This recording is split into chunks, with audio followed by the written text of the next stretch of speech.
for those of us like me who didn't knew Decathlon was a sport and not a store, could you explain how the sport is played? I did.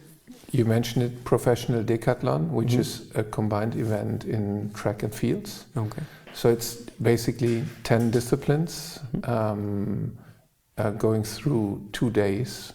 Well, should I mention all the disciplines? You want to hear them? The ones which you played? Well, you have to play them, all 10 of them. You can't avoid, because you get points, right? So for every event you get points. So the first day it's 100 meters dash. It's a long jump, shot put, high jump, 400 meters.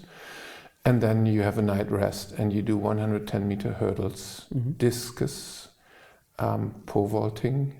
Then you do javelin and 1,500 meters at the end. Yeah, beautiful. And how many years did you train to? Well, I used to play soccer, and somebody fouled me, and I got a broken leg, and that's how I ended up with track and field. Because after that, I had difficulties to tackle in the beginning, and then somebody saw me running and said, "You want to come to track and field?" And that's it happened by accident, kind of. And in my youth, childhood and youth, I would say I was. We should interview one of my old teachers. I was an active child. I couldn't sit. I was really like full of energy. I was running non-stop. So when somebody asked me, "Get this in there," I stood up and run. I didn't walk. I was, I just naturally run. That's how it happened. And then, my coaches and we found out that it's not only running, it's also throwing and jumping. And then you slowly start a career. Okay. And I find, to be honest, Decathlon is just a beautiful event, because it's not only that you have to do very different things and get it all combined to be good at the end. So it doesn't matter when you're the fastest runner, but you can't jump. You just have to get it all together. It's also that you, in every Decathlon, you have a downside. So you think you trained everything so well, and then all of a sudden the shot put does not work the way you want it to work. And psychologically, your dopamine most probably is dropping down, but you have to get up, because there's the next event and you want to score, and everyone has that. So yeah, it's a beautiful event, I have to say. But at the end of it, if you have not achieved the results that you wanted to, does it push you into a sort of depression or Well, I sadness? would say that's life, huh? I mean, for sure, if you work for a goal and you don't get your goal, and you prepared it well, you're disappointed. But I think that's the story of sports, right? It can be more than, it's the story of life, but sports brings it to in a very short sequence. So it's really depending on how you take things. And when, first of all, you have to find out why it did not work out, and then you have two options: leave it or work on it. True. In a usual sport, the time period that you put in to the sport is quite limited. Might be 90 minutes or at best a couple of hours. But in this sport, it is 2 days.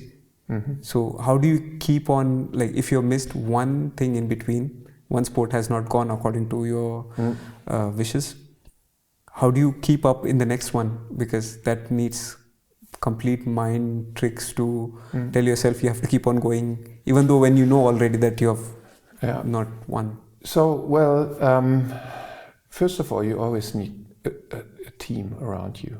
So you need someone you can trust, and you need someone who knows you, right? Okay. Who knows when you're down, and who knows when he has to just really be strict and push you, or when you just need some help at some point. So you always need a good team, which is usually the coach, or it's not a team event, but we decathletes are a very close group. It's like family, because you all go through these 2 days.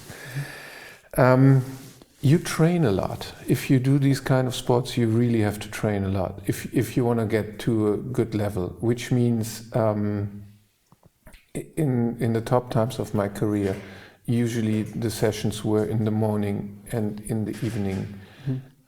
It was 1 day off. What meant 1 day off meant that it was, walking or running, but slow, but not intensive training. So you kind of know what you're doing, and I think that's also very important. If you are aware of what you prepare, then you can always fall back on that. Okay. Even if things are not working out when you warm up, you can always focus on how did that feel before. So. And when you say team, other than the coach, who else? How many people were there in that team? Well, the maximum amount of people going to international competitions, for example, Olympic Games or World Championships, is always 3 per country. But you have to fulfill a qualification, an amount of points for the qualification. So there were always 3 in my team, and so these were the athletes. But around you, when you work out at home, you have a whole bunch of people training with you. Not everyone has the luck to qualify, but you have a whole team, Okay. And then you have a coach. Okay. And then you have a national coach, and then you have sometimes you have someone who's doing especially pole vaulting with you. So and there are people around, people you trust, doctors,